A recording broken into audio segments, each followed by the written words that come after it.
అమ్మని చూసేటప్పుడు, అమ్మ ఒడిలో పడుకునేటప్పుడు వెచ్చగా, ఆనందంగా, సంతోషంగా అయితే ఎలా అనిపిస్తుందో, అమ్మవారి గుడికెళ్ళేటప్పటికి కూడా అలానే అనిపిస్తూ ఉంటది.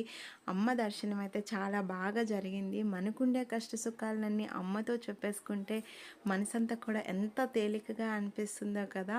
నాకైతే అలానే అనిపిస్తుంది. మీకేమనిపిస్తుందా అనేది కింద కామెంట్ చేసేయండి. మొన్న శుక్రవారం అయితే వెళ్ళి అమ్మవారి దర్శనం చేసుకున్నాము. చాలా బాగా దర్శనం జరిగింది.